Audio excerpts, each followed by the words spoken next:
Moving to number 9 on the list, Appeal MI-2026-000543 for 1940 North Marshall Street.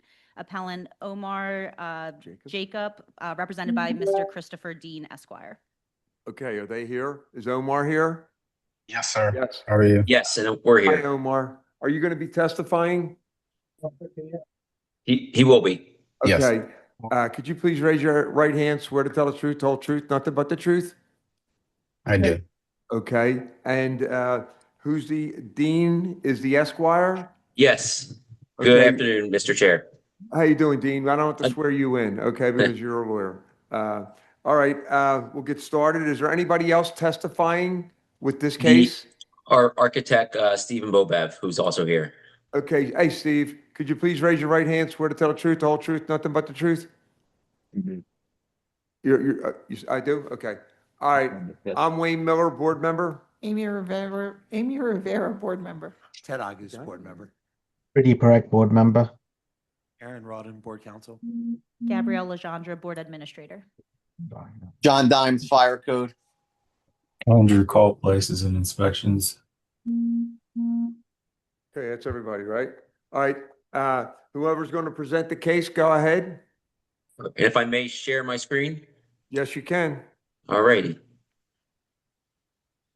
Okay. Mr. Chair, members of the board, please let me know if you have any trouble seeing the screen. No, not at all. Okay, we are here for 1940 North Marshall Street. This is a BBS variance request for EB 1011.2.1 for the fire sprinkler system. There were several, on the refusal, there were several, I think about 6 items that were marked, but the only one we were appealing is the fire sprinkler system. My client purchased this property in May of 2024, relying on the MLS listing, advertising the property as a turnkey triplex. It presented the perfect opportunity for he and his wife to both live at the property, manage it, and learn the ins and outs of landlording in Philadelphia. Most importantly, provide some supplemental rental income as they welcome their firstborn child, who was born in November of 2023. My client was about to start grad school as well, and he was taking a step back from work while pursuing anesthesia school at LaSalle. Money was tight at that time, so they made a decision to actually move into the property as well. During due diligence, my client relied on all the representations of the MLS listing, which I will put up right here. His real estate agents, the seller's agents, and was actually provided a copy of the zoning permit, which shows zoning for 3 units. When my client learned, shortly after purchase and moving into the property, after they settled in with his new family, he learned that the property was misadvertised as a turnkey triplex, and that he would need a sprinkler system, which would cost over $30,000 between construction costs, the system install, and the permits associated with it. It's putting a brand new family with a serious decision. Should the variance be denied, my clients will be stuck with a decision of selling the property, trying to buy a new property, a single family home with these high interest rates, and potentially putting grad school back on pause, as actually his wife, Andrea Duran, is also exploring grad school. We believe this case is ripe for variance pursuant to the BBS rules and regulations, section 6.12, specifically factors 1, 2, and 6, being the reasonableness of the code's application in a particular case, the extent to which the granting of a variance will pose a violation or unsafe condition, and compensatory features that will provide an equivalent degree of protection to the Philadelphia Code.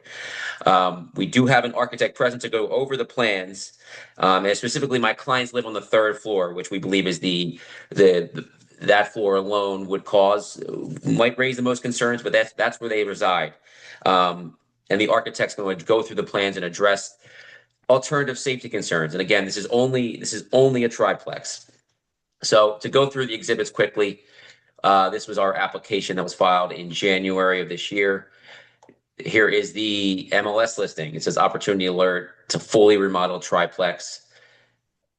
A second listing that again has it as, it's here to take advantage of a fully remodeled triplex. And then here was the zoning permit that was relied on in due diligence, for a multifamily use. At no point was my client ever aware that he would have to put into $30,000 into a sprinkler system, which would have my client simply wouldn't have bought this property, especially given their life circumstances. And we do feel that, and I'm going to put the plans up, that we do have alternative measures that will ensure safety if the board were to grant the variance from the sprinkler system requirement. And if I could have the architect be called.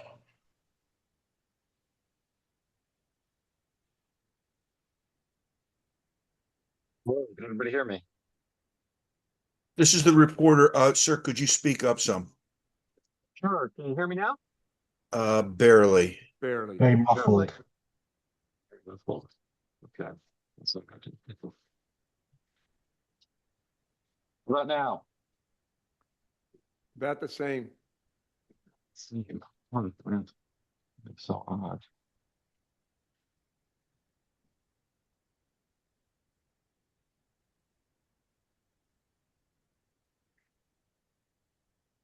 Can you hear me now? We can hear you. It's Just stay close to the microphone, Stephen. Yeah, I think so. Hello, everybody. My name is Steve Bobev. I'm the architect that Omar hired to obtain his certificate of occupancy. Shortly after being contacted by Omar, I performed a survey of the building as it stood. It's basically finished pretty much as described in that real estate listing that Christopher Dean had shown you guys. Upon entering the building, I had noted that there were smoke detectors and carbon monoxide detectors in every room, which I thought was I want to say odd, but everybody wants to be safe, so I can understand why somebody might do that. I did not see any sort of indication of a sprinkler system, and I brought that up with Omar, saying, "Hey, this is a multifamily building. You need a sprinkler system." That's part of the reason why I was there. Past that, I did perform some destructive testing of the space in between the unit as well as into the common area. That all abided with recommendations put forth of the IBC. If you scroll down a little bit on this blueprint sheet, they'll have the UL listings for the two, namely the 1 hour rated wall and the 1 hour rated floor. All of that does exist between units and common spaces. So for whatever reason that I can't surmise, the previous owner had done that, but had not went forward with the full sprinkler system. But past that, I mean, this is sort of, I've seen this many times in Philly and the surrounding areas and buildings of this age. That's sort of where the building sits now. Also to note that there are egress windows in all sleeping spaces. The basement is currently being used as storage. I know there is a bathroom and a utility room down there, but it's all storage. So there's no problem with egress as it stands by the code. It's well within the limits for exiting the building. Steve, is there anything that outside of a sprinkler system that that you could dissolve plans for, Omar could move forward with that would ensure that there's this equivalent degree of protection to comply with the code? Right. I mean, ideally, I would like to see some kind of fire alarm system with pull stations and horn strobe devices and fire extinguishers on each floor. If there was no sprinkler system, I mean that should all be here regardless. I do know that the smoke detectors, there's one in every room. That is not a requirement by code, but they went ahead and did that anyway, I guess, for a better degree of safety. But ideally, I would like to see like a full comprehensive fire alarm system, again, with horn strobe devices, pull stations, and all the sort of notification systems that go along with that. If there was a full fire alarm system installed on the property, would that, from your architectural opinion, provide an equivalent degree of protection and safety? Yeah, I mean, I don't think that I don't think that this is anything that's too far out of the ordinary. I think that it would help. I mean, again, ideally, a sprinkler system would be the sort of gold standard, but at the same point, it's an existing building, it was never done. I can understand why Omar might be hesitant to install one now, especially after it has been finished. It is a finished building the way that he purchased it. Andrew, maybe you can speak to this. This is asking for Andrew Culp from LNI. My understanding, it's not the nature of the construction, it's the change from legally being a 2-unit building to a 3-unit building that changes. Ted, it's very difficult to hear you. I don't Andrew, know could if you you- hear me? Yeah, I can hear you.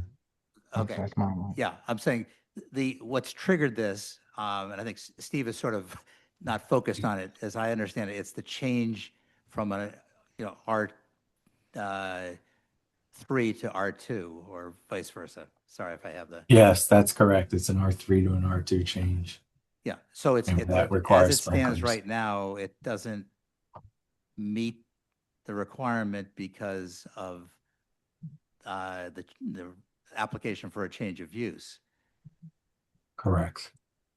This is Lieutenant Times, real quick. I'm sorry, Ted. Were you done? I apologize. Yeah, no. It's Yeah, just I mean, that we've only had that the these- zoning is different than the building code, so. Yeah, we've had similar ones in these. I mean, and this question was going to come up sooner or later. It was represented as a triplex? Saw that from the MLS listing, but did it have 3 kitchens? Did it have 3 gas meters? Did it have 3 separate electric meters? Were the utilities already separated? As far as I could tell, yes, they were, and all of the kitchens are represented on the plan. You know, the entrances, the bathrooms. As far as I know, everything was separated as and operating as a triplex. So you're confirming that there were 3 electric and 3 separate gas meters also? Yes, I am. I'm looking at Google and there's 4 meters out front and 4 mailboxes that are there in 2025, but they were not there in 2019. And the permit that got pulled in 2021 was to turn it into a 2-family dwelling. So it sounds like something happened at that time where it got turned into a 3-family dwelling as opposed to a 2-family dwelling. Amy, that's in advance of this owner. This owner bought it in 2024. Right. So Two, being consistent, when those meters are there and you bought the home, you figured it was a 3-family home. And so we make sure we don't make the people sprinkle the building when those meters are already there because you were misled. But in the future, you should take a look at it. Like Ted said, the zoning's different from what the building code is. And, we could make you do that, but we're consistent in what we do here. And so we're not required, you'll get the variance. Can I ask a question? What is the current makeup? You were proposing a full-blown alarm system with notification appliance, initiating devices, and things like that. What is there now? Well, I wasn't proposing any of that. You're I not was just saying proposing, what correct. I would like to see. I had just noted on those drawings what was there, and the only thing that I found there was a smoke detector in every room, and then a carbon monoxide detector in all of like the common areas. So there's smoke alarms, single station smoke alarms, are not hardwired or anything like that. I'm not sure if they are hardwired or not. Ideally, I would like to see that, but that wasn't a purpose of my being there.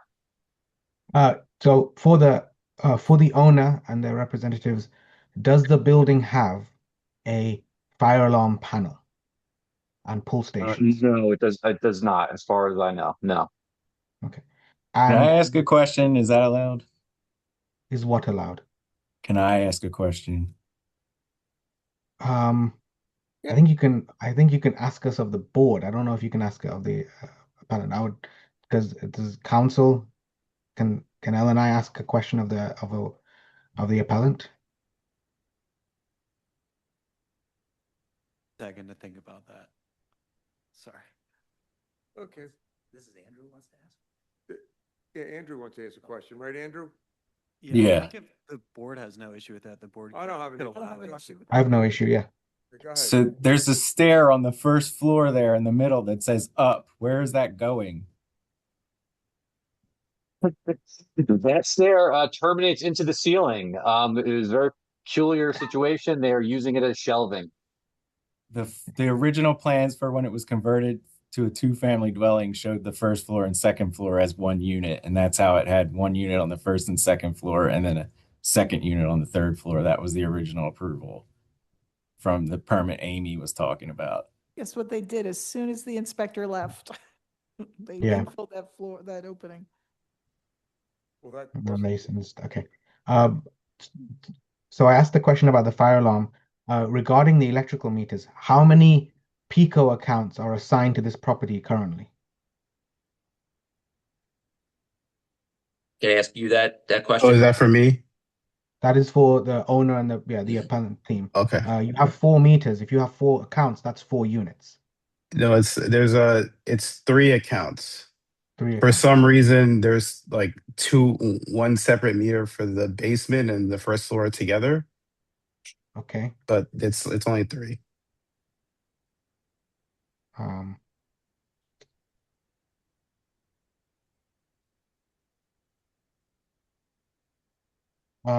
Andrew, this is a question for L&I. The refusal indicates that the single exit condition isn't approved or can't be even accommodated because it's not sprinkled.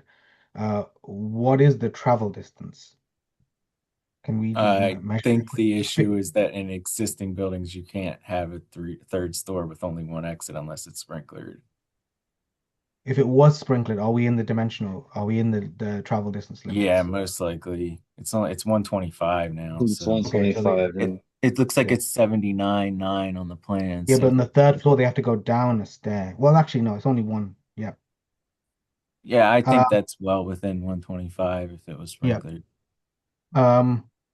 For Mr. Bobev, you looked at the ratings of the assemblies. Are the doors all labeled doors? I can't see you. I'm actually have that on the plan. Yes, the doors to each unit are labeled as being, I believe they're all 45-minute doors. I could tell based on the little tag on the inside face of the door and the jamb. Okay. Those are all the unit doors. Okay.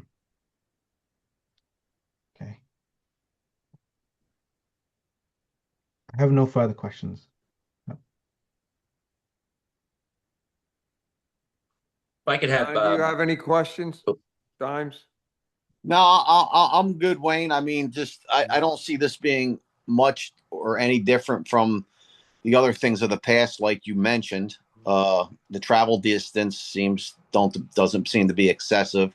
It's been metered. It was misrepresented, but unless you see a different issue, I'd be okay with it. I'm sorry, I did have one more question. As for the appellant, I know you got a cost for the sprinkler system. Have you looked into the cost for installing a fire alarm system? Because those are retroactive. All apartment buildings have to have those, even if it's not being changed. So I haven't. I didn't know that was an option, to be honest. It's not an option, it's required for existing apartment. So if this was legally constructed and you inherited this property and it wasn't sprinkled, it would still require a fire alarm system, not just smoke alarms in each room. So you would need a red panel at Okay. maybe the main lobby. You would need pull stations at every unit door. You would need alarms that go off. So if one unit pulls the pull station, the entire building evacuates. Understood. That is required regardless of the level of work you inherited because of the misrepresentation. Okay. Can I ask, there was an attempt to pull a building permit by the current owners. What was that to do?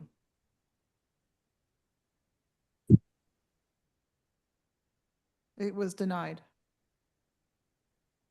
It was a level 2 alteration, change of occupancy to an existing residential building.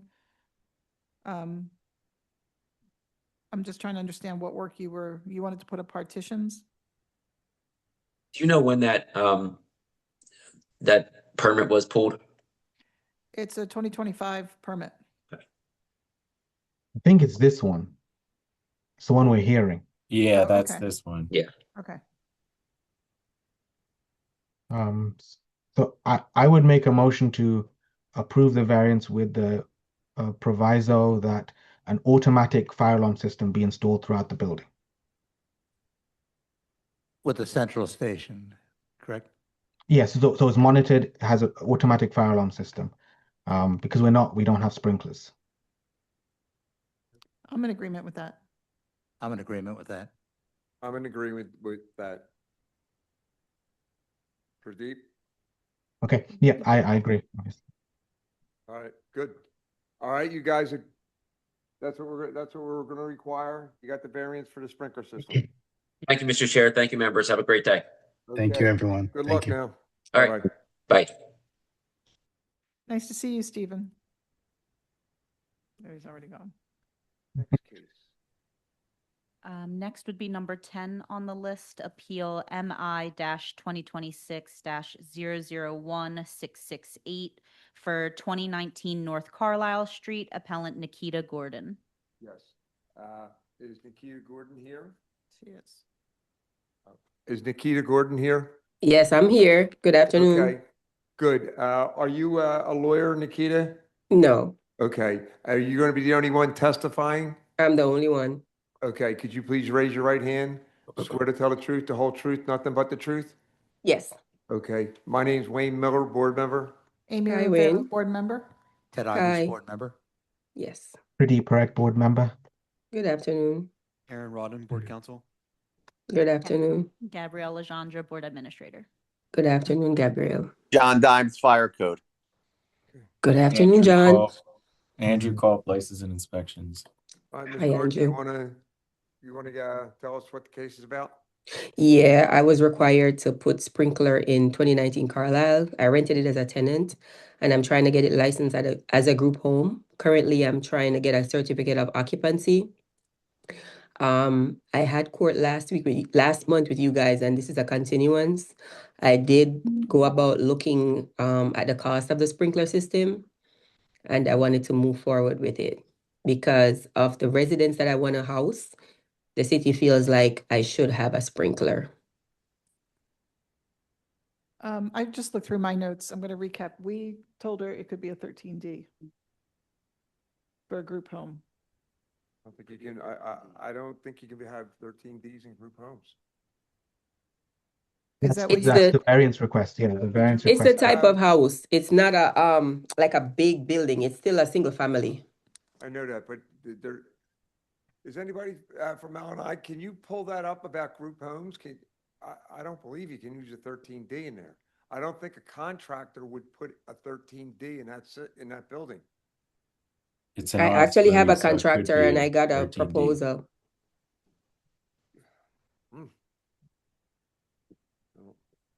I don't know who the contractor is, but I don't believe that's allowed. Can anybody from L&I Based on pull the- that code up? Based on the occupancy classification, it could be a 13D. It can be a 13D. That's what the refusal says. The refusal says 13D. That's what the required. refusal says. What does the code say? This is a group It's an house. R3. It's based on the number of people. Yeah, it's a small number of people. I'm trying to get 7 people in there.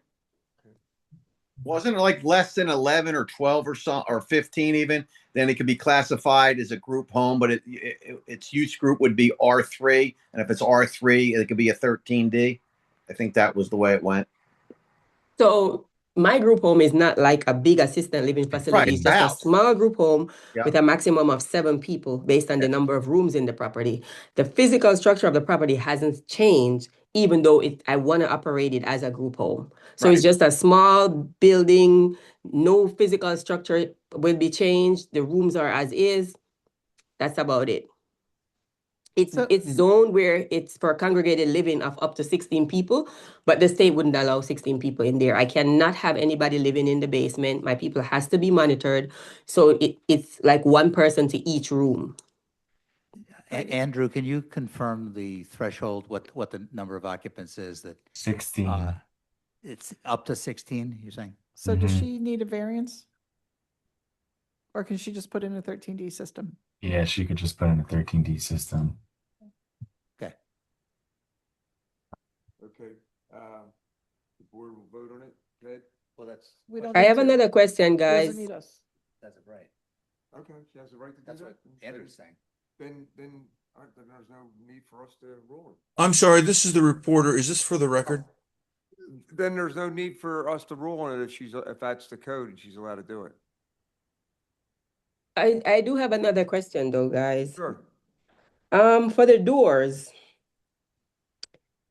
What did he say? He said I needed to change the doors to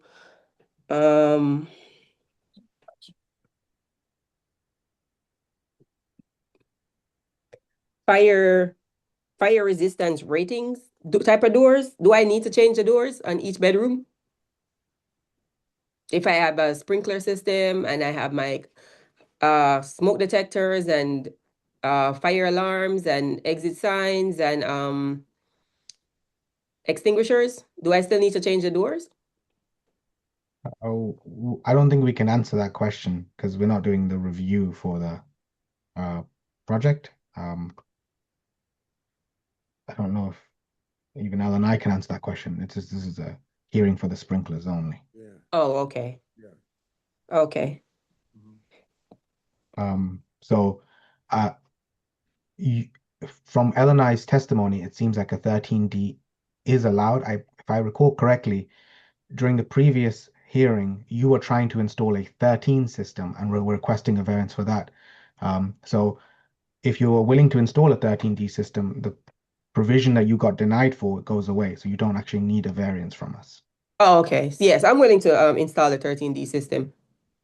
But does she need to submit again saying that proposing to install that and it will then be reviewed again? Is that what happens with L&I?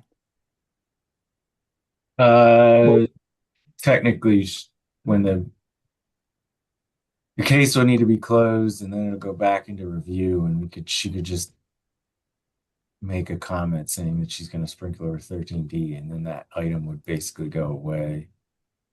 I can let the examiner know. I have a question too, Andrew. Oh, I forgot my question. Okay, so with me doing submitting like the draft from the consulting company and the utility plan, would this allow me to get a building permit in order for the company to pull a sprinkler permit and the electrician to do the electrical permit for the exit signs? So you already have this application that was denied is a building permit application, so you wouldn't need the sprinkler plans for that. You just tell us that you're gonna. Oh, there is a comment about fire rated assemblies between sleeping rooms. Mm-hmm. So you would have to address that, but then everything else is the sprinkler permit and the fire alarm or whatever you were saying, the electrical for exit signs is a separate permit. Okay. But that would be after the building permit's issued. Perfect. Just to let you know, you need a fire suppression licensed contractor. Yeah. Yeah, I'm just saying, because some people think because of the 13D, you can get a plumber to do it.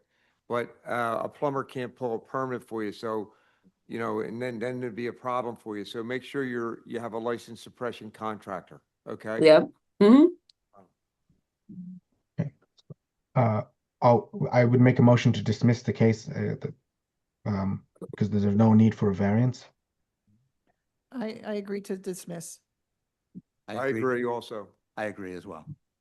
I agree. All right. Good luck. Good luck. Thank you. Thank you.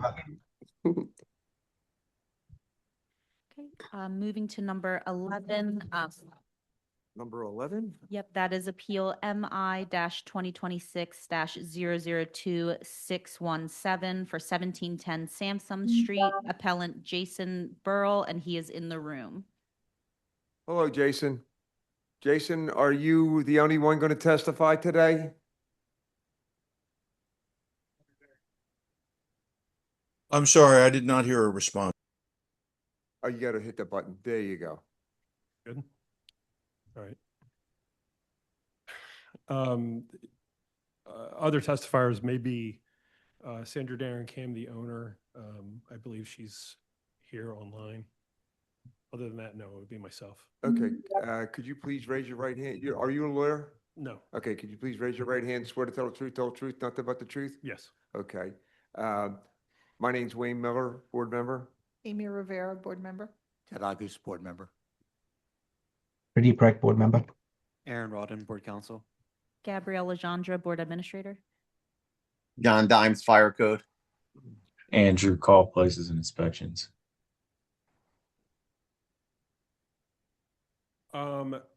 I was under the understanding that we would have some drawings available. I don't have any. You don't have any? No. Okay. It's everything that was submitted to LNI. Andrew, can you pull up drawings?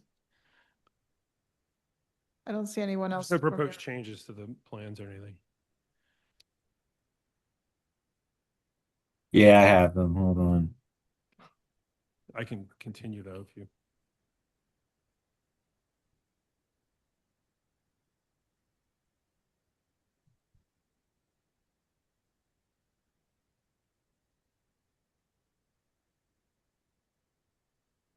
Thank you. Okay. Okay, so this is an existing two-story building. It is a mixed-use building. On the first floor, there is a restaurant, assembly use, and on the second floor, where we are proposing our renovations, is the existing building is sprinklered, currently sprinklered. We'll maintain that sprinklers. The original use for the second floor was essentially commercial. I think there was a barbershop and a salon and things like that there. There's a small third floor actually in the upper right area of that plan that is connected to the second floor. So the proposed use is to take the second floor. There is two exits to the front and the rear. Sampson Street is to your right, and Moravian is to your left. So there is an existing stair on the front and rear, and the idea is to do a commercial space for like events and meetings and whatnot, small commercial space to the bottom right, which would empty out and exit to Sampson, which I don't think there's any issues with that. But then on the second and third floor, the idea is to basically essentially have an apartment. The apartment is intended to be kind of a short-term rental. So why we're in front of you today is we initially applied for a zoning permit. The zoning permit, we asked for that to be a multifamily use, as in terms of an apartment with a commercial use. We were told that you can't have just one multifamily unit. You have to have more than two, because it's not a single dwelling or a one or two family dwelling. So the owner doesn't want to do more than one unit. So at the same time, there is the special accommodations use that's allowed in the zoning code. So we went through that. So it's basically an Airbnb, which is consistent with what the owner wants to use the apartment for. So from that point, then we've resubmitted for a building permit with the plans as you see them.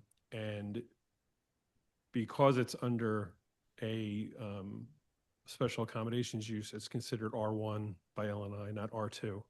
And then so with R2, we had 125-foot travel distance. With R1, we've got 75 feet because we have that little third floor where we were just short of 125. We were at 122 or something like that. So now so basically the relief is to allow us to have that use, have that travel distance. It's really the travel distance.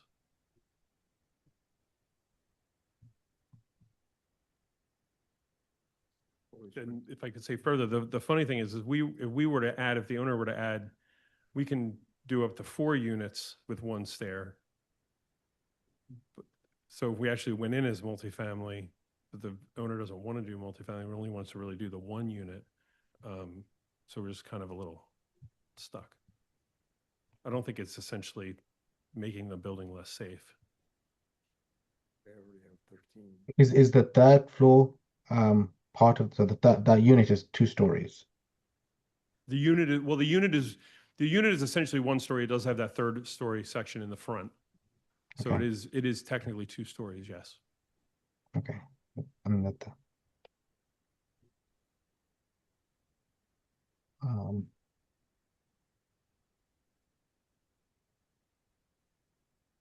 okay.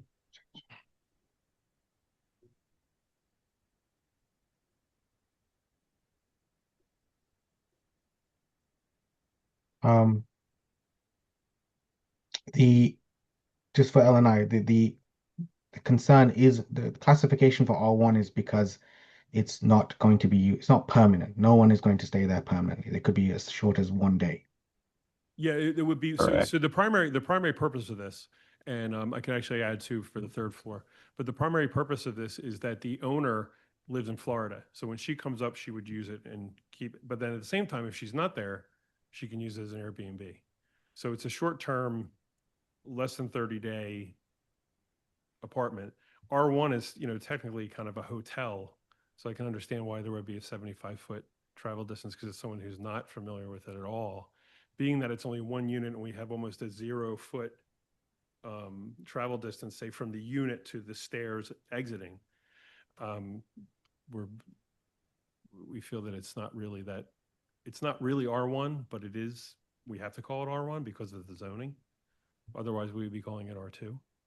No. So that was my question to LNI. Yeah. It's R1 because the length of stay for people is such that they will never become comfortable or of the egress. So they because of that discomfort, they have to be held to a lower travel distance. So it has nothing to do with zoning. It's to do with the fact that you are renting this out to people for even as short as 1 day. No, which means- understood. But it is tied to the zoning because we can't have a multifamily dwelling unit that's only a single multifamily dwelling unit on this property per LNI. So the zoning made a shift to call it the special accommodations, which is the short-term rental. So it's a little bit I of. think it's Well, real quick, CMX4. Yeah, I'm sorry. Yeah. It wasn't which you had said that's kind of what the owner wanted to do anyway. Since Yeah. it's be classified as an R1, it's that they're going to Airbnb it. It's transient by nature, except for when the owner is going to be there. Yes, Correct? correct. All right. Is it possible that when it is transient and when it's being rented out, people just are restricted from having access to the 3rd floor? Ask that question again, I'm sorry. Can you restrict access to the 3rd floor through a lock and a Well, yeah, door? so the intent for the 3rd floor is that we could close that off and consider that an owner's closet. So the stair would still be there. There would be a door, but it would be a locked closet. The one thing that we've kind of had issues with as we were doing this layout, because we didn't want to expand the footprint, was to find room for kind of an owner's closet. The fact that she's going to be using it a lot in terms of her traveling back and forth, it would actually benefit, and I think it would work well to do that. We were thinking of other ways of doing that, but then when this came up, we thought we can break off the 3rd floor to some extent and shorten the travel distance there. So there wouldn't be a unknown occupant or a transient occupant up there. And the 3rd floor is sprinklered and has. Yes, the building's completely sprinkled currently. And a fire alarm system extends to there. Yes, So, yes. okay. And right now, the building has been demolished because we were doing the restaurant. So it would, all that would be put back. The sprinklers there, yeah. And we need to move heads and things like that, but it's all intended to stay. Can I clarify something? Sure. There's no travel distance refusal. It's a refusal for only having a single exit, which isn't allowed for the 2nd or 3rd floor for an Yeah. R1. It's true.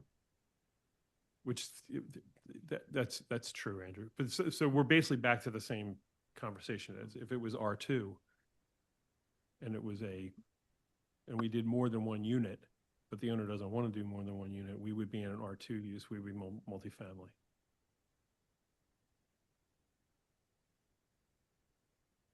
Okay. John, do you have a problem with this? Who, me? Yeah. No. Nope. Aim? No, I'm okay with it. I'm also okay with it. Okay with it? Pradeep? Yeah, I'm okay with it. So Good luck. All right, good luck. well, That's it? Yeah, that's Hmm. it. Okay. Thank you so much. Why, want to Appreciate stay it. longer? Yeah. Thank you. You're welcome. Now, this last case was an add-on? Is that an official vote?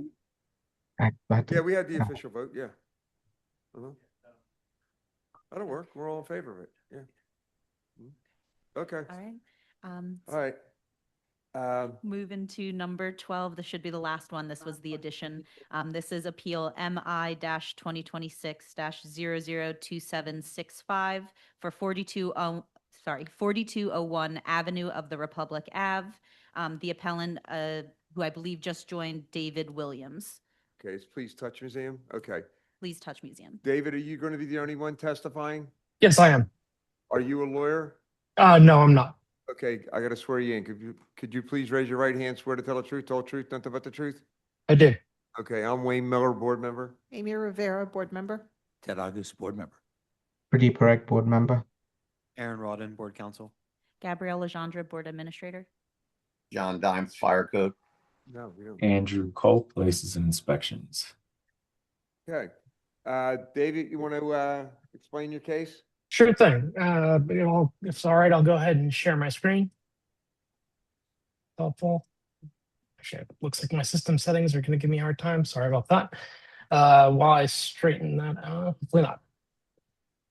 Is my screen available to everyone? Yes, it is. Great.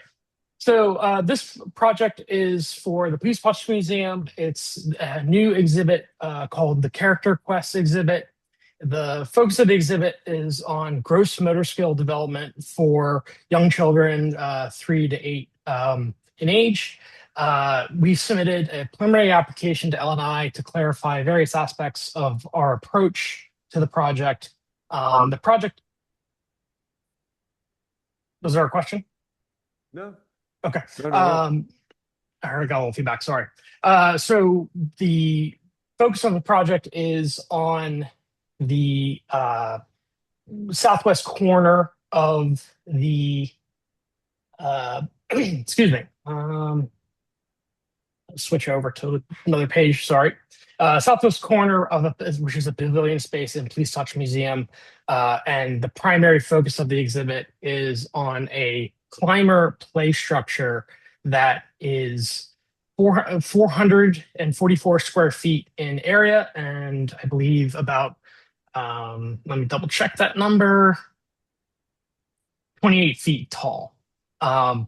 This structure was deemed by LNI to need to be in compliance with Section 424 play structures within the building code.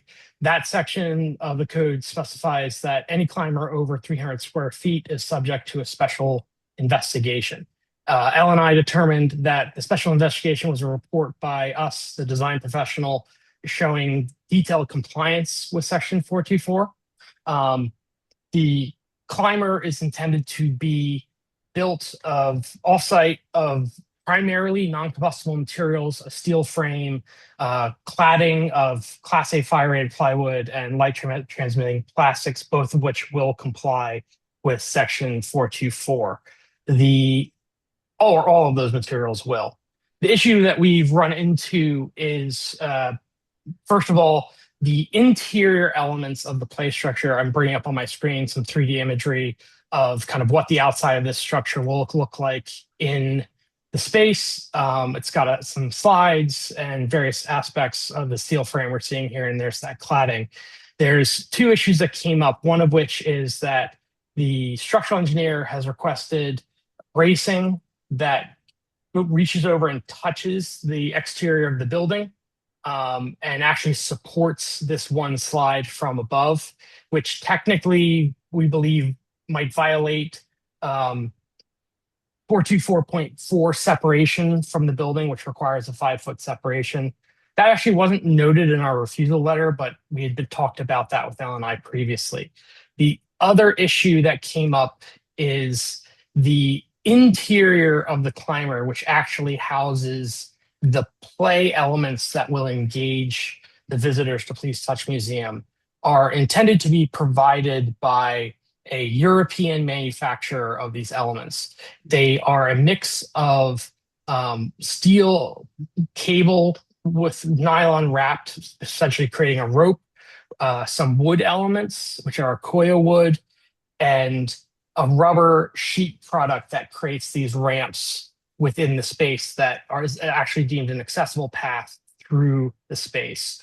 All of these materials, we believe, fall under 424.2, not use of combustible materials within the play structure.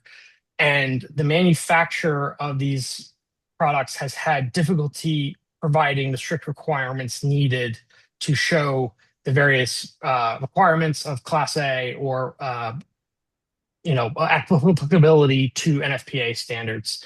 So this is the crux of our appearance before the board today. Does anybody have a copy of the actual refusal? We have not seen it yet. I believe I can bring it up.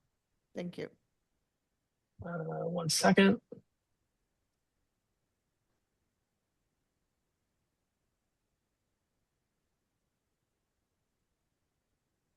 Is that helpful? Yes. I think there's a second page as well. Sorry, let me get through the first one. No worries.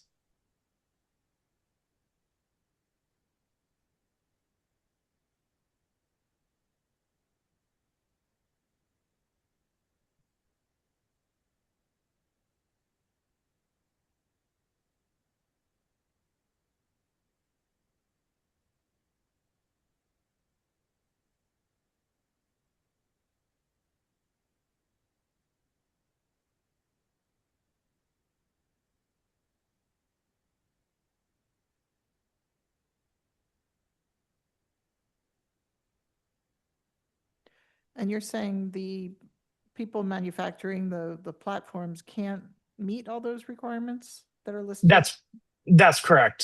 So when we can bring up, so this is from the manufacturer in Europe, and having kind of a little bit of a dive into the ropes that make up the netting and climb structures and interactives of the space, and basically saying that, in various situations, they are tested to European standards, but they have no specific testing to the North American standards that we feel 424, or we know 424 specifically calls out. All right, can I see page 2 of the refusal? Sure, sorry about that. Oh, the refusal, sorry. Yeah.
John Dimes, I had a don't know if question. you've had a chance to look at this or if you have any comments. Can you say that again? I'm wondering if John Dimes had a chance to look at it and if he has any comments. I don't know. I'm trying to read through it now. Okay. Pradeep, what were you going to say? Just in terms of the interior finishes, I know there's a lot of performance criteria for specific elements like textile? Do we know the class rating of the interior finishes overall? It's right now, item 1 only calls out the actual the wood, but what about the facing of the floor and things like that?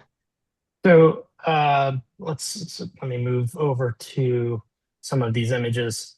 So when we're looking at the climber structure in these images with the skin removed, we're seeing when we've tried to highlight the different components in the space. So when we see the orange material, that is the flex form rubber that is called out as creating the ramps. The yellow material is all netting that is created by placing the ropes together into it uses like a mechanical fastener system to make these nets, and then which are either kind of traditional, almost like a cargo net, or this kind of climber spider web structure. Other places they're kind of more vertically with these pieces of wood between them that create like a little stepper structure. And then other surfaces within the climber are porous steel, like a grid of steel with class A safety surface, like for a playground applied to it in a liquid rubber that then solidifies and is porous. That's shown out. And so any of the solid surfaces are that. And one thing I didn't show, the manufacturer did provide some reference images for American indoor installs of these materials.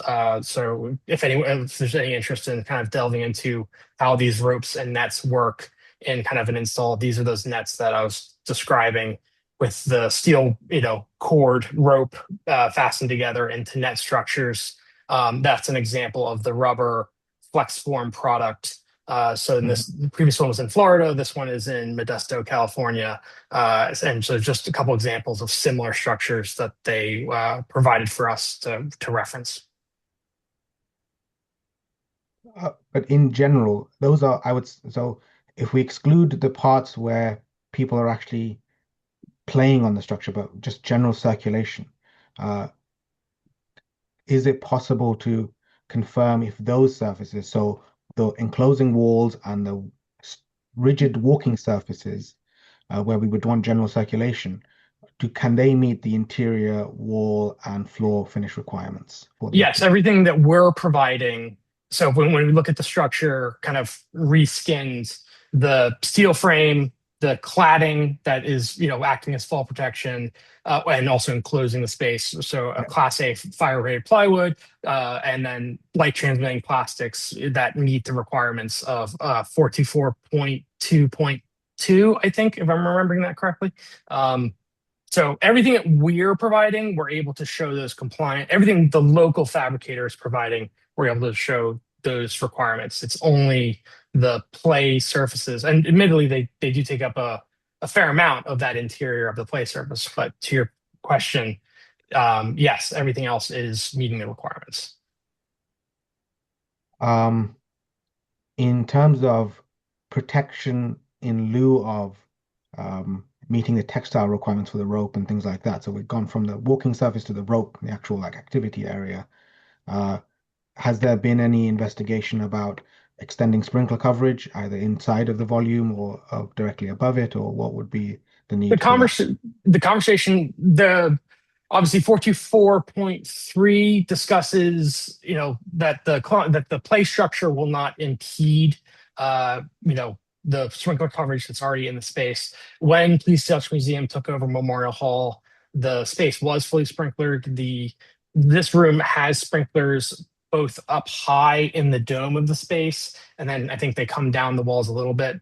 The conversations we had with LNI during our preliminary review meeting would be that there was that we would extend down the wall and provide side throwing heads that would cover the space, but that given the nature of the play structure and what's happening inside of it, no sprinklers would be extended into the play structure, obviously for, small kids to be hanging off of or messing with. And that some of these projections that are happening would not be, we wouldn't extend sprinklers over to it. We would handle that through a side throw from the walls of the space. Okay.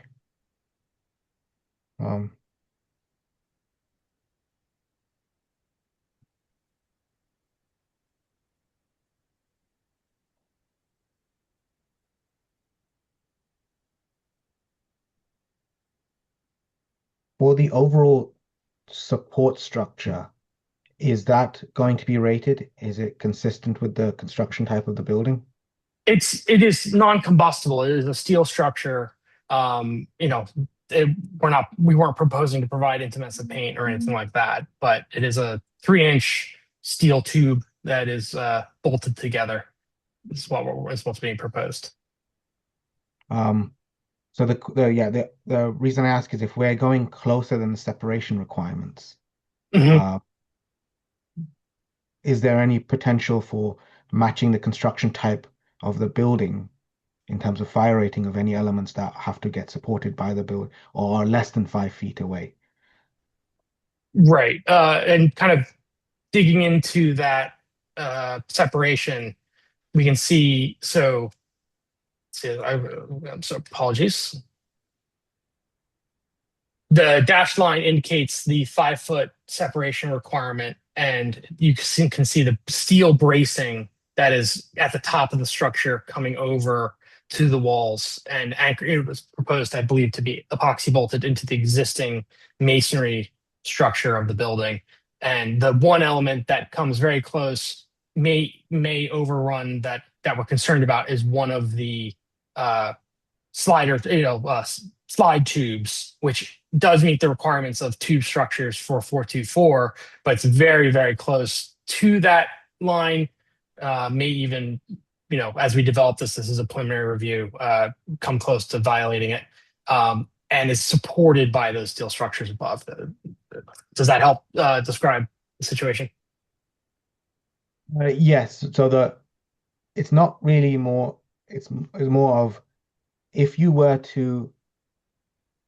this was a extension of the floor area, then we could quite easily say that the fire rating of the floor has to be that of the building type.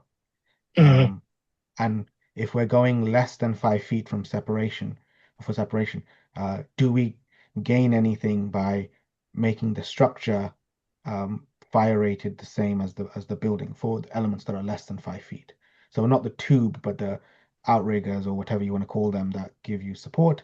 I can imagine if those elements experience high temperature and they are bolted to, well, it looks like masonry, so it may not be an issue here, but if they're bolted to other elements that experience that, then have transfer of that high temperature, you are imposing on the building some level of performance that it didn't expect before or wasn't there before. But if it's just masonry, then that doesn't seem to be an issue. It's just and steel. We're introducing steel, a non-flammable steel.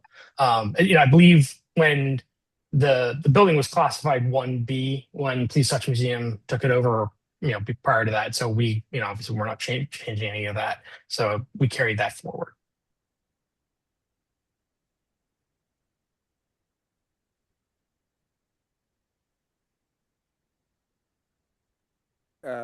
Give us a minute. We're going to caucus for a second. Sure. Okay.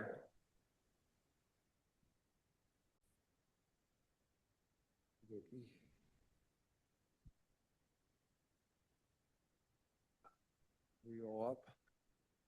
Okay. Pradeep, start us off.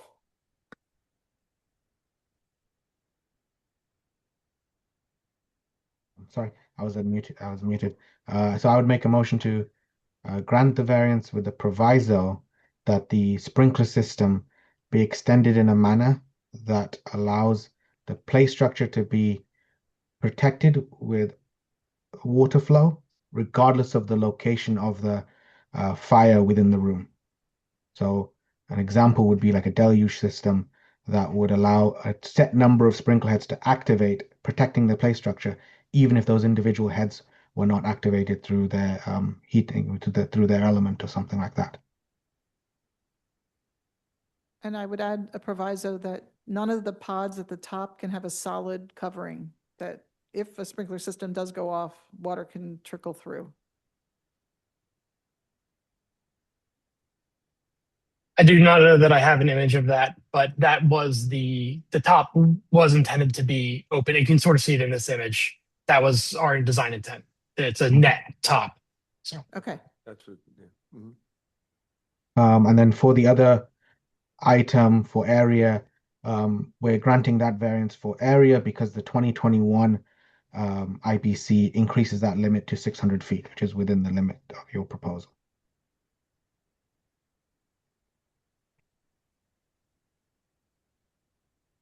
Okay. I'm in agreement with the granting the variance with the proviso that Pradeep suggested.